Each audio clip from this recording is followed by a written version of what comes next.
그 오해하시는 부분이 있는데 이제 최근에 보면 뭐 어떻고 저떻고 뭐 중국 애들이 이제 독일에 뭐 유럽에 진출하고 뭐 어쩌고저쩌고 뭐 노이즈가 많이 나오는데 그거 다 쓸데없는 거고요. 이거는 사업이 이제 36개월 전에 다 결정돼서 이제 그 결정된 스케줄 따라서 움직이는 거라 갖고 중간에 변동이 없어요. 지금 그러면 아직 편입 못하신 분들은 기회를 노려봐도 되는 타이밍인가요?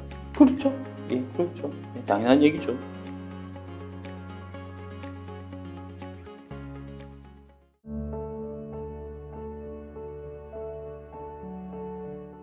예, 안녕하십니까. 옹달셰프한 구독자 여러분. 여러분의 기염둥이 배터리아십니다. 네, 요즘 2차전지 주식들이 조정을 받고 있는 것 같습니다. 이사님께서는 좀 어떻게 보시나요? 그 2차전지 주식이 떨어지는 이유에 대해서 이제 제가 그 똑같은 질문을 지금 여러 번 받고 있는데, 맨 처음 받았던 게 이제 2022년 12월 14일, 8.15 머니톡에서도 이제 같은 질문이 있었어요. 그때 이제 제가 뭐라고 말씀드렸냐 하면은, 첫 번째로, 원래 주식은 그런 겁니다. 예, 주식은 원래 오르기도 하고 떨어지기도 하는 거죠. 매일매일 오르는 주식이 어디 있겠습니까? 지금 최근에 이제 2차전지 주식 왜 떨어져라고 물어보시는 분들이 아마 이제 올해 2월 달부터 2월, 3월, 4월 한 석 달을 2차전지가 계속해서 올랐잖아요. 그래서 이제 거기에 좀 익숙해져 있어 갖고 당연히 2차전지는 오르기만 하고 이제 떨어지지는 않는 뭐 이런 형태로 지금 생각하시고 계신 것 같은데 그거는 뭐 큰 착각이고요. 그런 식으로 움직이는 주식은 없습니다. 그러니까 많이 올랐으니까 떨어지는 건 당연하고 지금 때가 됐으니까 떨어지는 거고 그런 거죠. 그 다음에 두 번째는 이제 그때 12월 달에도 제가 그때 말씀드렸던 게 싸게 살 기회를 주려고. 예. 그 다음에 세 번째로 당신의 믿음이 진짜인가 테스트하려고. 그러니까 이제 주식 투자해서 수익을 내는 게 결국은 주식 뒤에 있는 이제 그 기업에 내가 돈을 맡기는 거잖아요. 동업을 하는 건데 동업자로서 내가 이제 돈을 빌려줬으니까 빌려주기 전에 이제 당연히 꼼꼼히 따져보고 이 회사는 믿을만한가, 이 회사는 이제 도덕적이고 능력이 있는가, 내가 돈을 빌려주면 이 돈을 갖고 가서 열심히 사업해서 이제 크게 불려서 내한테 되돌려줄 수 있느냐 하는 부분을 이제 잘 판단을 하셔갖고 거기서 이제 믿고 돈을 맡기셨을 거 아닙니까? 그래서 이제 믿고 돈을 맡겼는데 그 믿음이 이제 올바른 믿음이었으면 그 회사가 진짜로 이제 실력 있고 도덕성 있고 해서 그 돈을 맡아서 많이 불려서 당신들한테 돌려줄 수 있는 회사면 그러면 그 대가로 인해서 이제 여러분들이 돈을 버는 이제 그런 구조인데 근데 일단 믿고 맡겼는데 이제 그 진짜로 제대로 잘 믿었는지 당신의 믿음이 진짜인지 굳건한지 그런 거를 이제 테스트하려고 중간중간 빠지는 거죠. 그럼 지금 싸게 살 기회를 주려고가 2번인데 예. 지금 꽤 많이 떨어졌습니다. 예. 그래서 지금 그러면은 아직 편입 못하신 분들은 기회를 노려봐도 되는 타이밍인가요? 그렇죠. 예, 그렇죠. 예, 당연한 얘기죠. 그래서 요 얘기를 하고 이게 12월 14일 이때만 해도 사실은 2차 전지 분위기 되게 안 좋았어요. 이때 어떤 얘기가 주로 이제 많이 있었냐면 앞으로 불경기가 올 거다. 불경기가 오면은 이제 고가 제품인 자동차는 팔리기 어렵지 않겠느냐. 특히 이제 이 무렵 돼가지고 그 자동차 할부금리가 이제 되게 큰 폭으로 올라갔고 중고차 가격이 이제 크게 떨어지고 이제 뭐 그런 일들이 있었어요. 그래서 이제 차가 안 팔릴 거고 차가 안 팔리면은 그러면 전기차도 더 안 팔리지 않겠냐. 전기차는 더 비싸니까. 이제 그런 논리로 주가가 빠지고 있었거든요. 근데 이제 제가 그때도 분명히 말씀드렸지만 그렇지 않을 거다. 이제 차가 안 팔리더라도 전기차는 잘 팔릴 거다.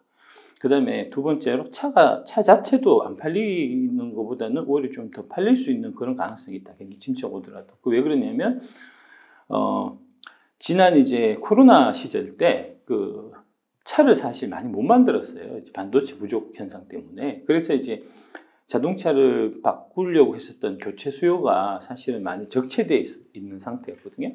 그래서 뭐 대기가 뭐 1년 6개월 뭐 이렇게 쭉 걸려 있는 그런 상황이었기 때문에 중고차 가격은 떨어진다고 하더라도 신차가 이제 자기 차례가 와서 내가 대기 걸어서 이제 1년 만에 내 차례가 왔는데 그 경우에 물론 이제 취소할 수도 있겠지만 금리가 높아져서 아니고 이제 그냥 살 가능성도 많다. 이제 그런 말씀을 제가 드렸고 그 반대로 코로나 시기 때 되게 이제 특수를 어렸던 부분은 사실은 이제 IT 쪽은 밖에 못 나가니까 집에서 이제 핸드폰도 바꾸고 TV도 바꾸고 노트북도 바꾸고 다 바꿨단 말입니다. 그래서 이제 거기 들어가는 이제 IT 쪽 여러 가지 제품들, 특히 반도체 이런 쪽은 이제 코로나 때 특수가 있었기 때문에 이제 경기가 나빠질 때 그 영향을 더 크게 받을 수도 있을 거다. 그래서 반도체가 나쁘고 자동차는 좀 오히려 좀 좋을 수도 있지 않겠냐 하는 말씀을 제가 드렸었는데 실제로 지금 올해 들어와서 보면 반도체는 그 이후에 급격히 이제 하락하고 있고 자동차는 오히려 예전에 좀 잘 팔리고 있고 그래서 최근에 이제 현대차, 기아차 주가가 좋은 게 실제로 좋다지 않나요? 맞아요.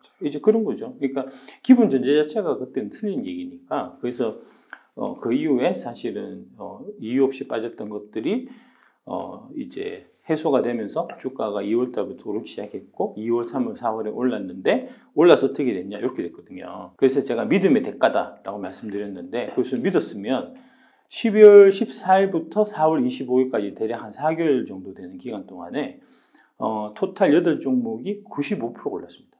평균적으로. 그 기간 동안에 코스피 지수는 2399에서 2489포인트로 4%밖에 안 올랐어요.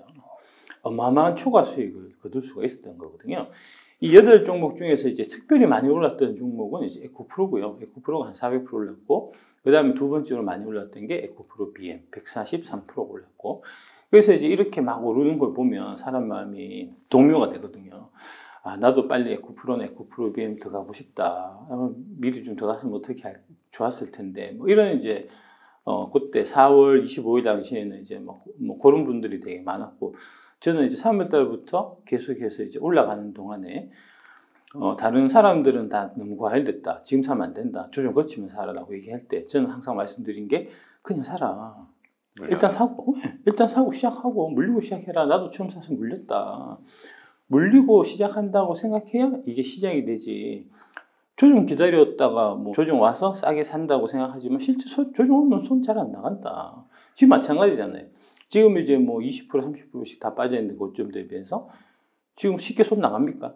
안 나가죠. 예, 내일 더 빠질 것 같아서 못 사죠. 맞아요. 그런 거 아닙니까? 그러니까 일단 사놓고 일단 30%든 50%든 70%든 질러놔야 떨어졌을 때 물타기를 해서 단가를 낮춰갖고 이게 이제 주스를 늘릴 수가 있지.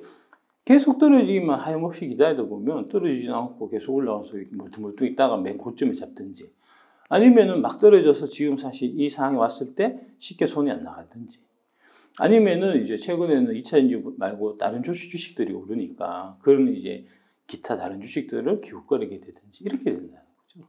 이제 그래서 제가 말씀드렸고 4월 25일이면 이때 당시에 제가 이제 95% 수익 난 시점이잖아요. 이때도 많이 올랐어요. 그래서 이때인데도 저는 이 무렵에도 사서 물려라 라고 얘기했고 그래서 이제 이때 샀으면 엄청 물렸을 것 같잖아요. 네. 그런데 사실은 그렇지 않습니다. 보시면 4월 25일 날 뒤늦게 샀어도 여전히 괜찮다는 거죠. 8종목을 제가 포트폴리오로 이제 해서 사라고 말씀드렸던 이유가 뭐냐면 이제 이때 당시에 주로 사시고 싶었던 주식들은 뭐 에코프로나 에코프로 BM 같은 주식들, 뭐 포스코 퓨처엠 같은 주식들 그동안에 많이 올랐던 최근에 활발히 움직이는 주식들을 사시고 싶었을 거예요. 그래서 그런 종목들 한두 개만 찍어갖고 사지 말고 5개 이상 사라. 8개 중에서 5개 사라. 모르겠거든. 8개 사라. 라고 말씀드렸던 이유가 여기 보시듯이 여기서 보면은 이제 LG엔솔하고 SK이노베이션이 많이 안 올랐어요. 이때 당시에는. 지금 보면 그 이후에 4월 25일부터 5월 10일 구간에 보면은 다른 주식들은 빠졌는데 오히려 LG엔솔하고 SK이노베이션은 플러스입니다. 그래서 분할해서 사놨으면 이제 뭐 에코프로나 에코프로 BM이 빠지고 포스코 퓨처엠이 많이 떨어질 때 얘들이 카바를 쳐줘갖고 이제 전체적인 수익률 하락분은 그렇게 크지 않았을 테고 훨씬 마음의 안정을 얻을 수가 있었을 테거든요. 그래서 이제 지난 4월 25일부터 5월 10일까지 최근에 2차전지 주가가 엄청나게 많이 빠지는 걸 감안을 하더라도 지금 8개 종목이 평균이 마이너스 4%밖에 안 된단 말입니다. 이 정도면 견디면 한 거죠. 그러네요. 더 살 수도 있는 거고.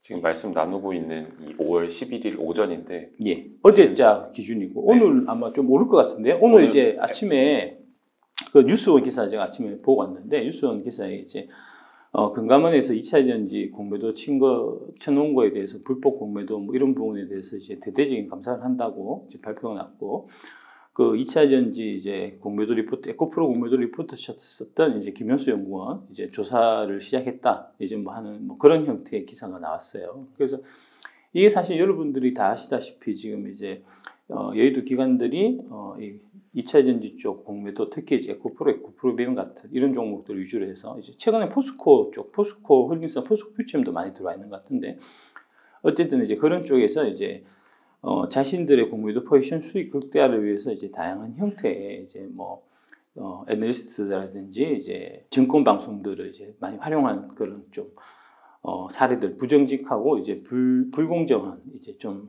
뭐랄까 특권적인 이런 이제 사례들이 있었는데, 이제 그런 사례들에 대한 이제 제대로 조사가 들어간다고 지금 금감원에서 발표가 되어 있는 상황이니까 상황 자체가 좀 많이 앞으로는 달라지지 않겠나 그렇게 보고 있습니다. 예. 지금 2차전지 주식들의 지금 주식은 원래 그런 거고, 말씀하신 게 한 번에 오르는 주식은 없다. 영원히 오르는 주식은 있지만, 그러니까 세부적으로 살펴보면 늘 오르락내리락 하면서 오른다고. 그럼요. 왔다 갔다 하는 거죠. 예, 예. 그래서 고점에 사신 분들이 이제 지금 고점에 사서 대략 뭐 마이너스 10%, 20% 났다 하면 이제 되게 속상하고 하실 수 있겠지만, 길게 보면 오히려 그게 약이 될 수도 있어요. 처음에 사서 물려갖고 마음고생을 좀 해보고, 그 다음에 거기서 회복해서 이제 본전 찾고 그 위에 더 넘어가서 수익이 많이 나보면, 그러면 이게 이렇게 중간에 떨어질 수도 있는 거구나. 떨어질 때 내가 마음이 동요되면 안 되는 거구나 하는 이제 그런 학습이 될 수 있는 이제 그게 되기 때문에 오히려 잘하신 걸 수도 있습니다. 이제 사서 바로 돈 버는 것보다 처음에 사서 마음고생을 좀 하고 돈 버는 게 길게 보면 더 좋을 수도 있어요. 그 수업료 내신 거니까 이제 뭐 그렇게 좋게 하시면 될 것 같습니다. 그럼 마지막으로 2차전지 주식의 펀더멘털 측에서는 여전히 문제가 없는 거죠? 여전히 문제가 없습니다. 그러니까 이게 자꾸 좀 오해하시는 부분이 있는데, 이제 최근에 보면 뭐 어떻고 저떻고 뭐 중국 애들이 이제 독일에 뭐 유럽에 진출하고 뭐 어쩌고 노이즈가 많이 나오는데, 그거 다 쓸데없는 거고요. 이거는 사업이 이제 36개월 전에 다 결정돼서 이제 그 결정된 스케줄 따라서 움직이는 거라 갖고 중간에 변동이 없어요. 지금 얘기해서 이제 뭐 예를 들어 갖고 지금 최근 얘기 나오는 게 이제 CATL이 뭐 유럽 쪽에 공장을 짓는다는 건데, 그 지어갖고 완공되는데 또 한 2, 3년 걸릴 거고, 그 완공되고 나서 거기서 또 수요 잡는데 또 3, 4년 걸릴 거고, 이러면 2030년에 돼야 실제로 물건이 나오는 거거든요. 그걸 왜 지금 걱정하고 있습니까? 안녕하세요. 여러분들의 귀염둥이 배터리 아저씨입니다. 2차전지 주식 투자에서 크게 수익을 지금 거두고 계신 분들은 그 수익을 지키는 방법, 2차전지 투자를 계속 망설였던 분들한테는 2차전지에 어떻게 투자해야 되는지 그런 방법에 대한 강의를 제가 준비를 했고요. 2차전지 주식 전반에 대한 이해, 그 다음에 배터리 IC 종목이 왜 만들어졌는지에 대해서 아실 수 있을 거고, 근본적으로는 이제 주식의 가치 평가하는 방법에 대해서까지 제가 알차게 준비를 해놨으니까 그 돈의 10배, 100배 되는 거를 가져가실 수 있게끔 최선을 다해서 준비하도록 하겠습니다.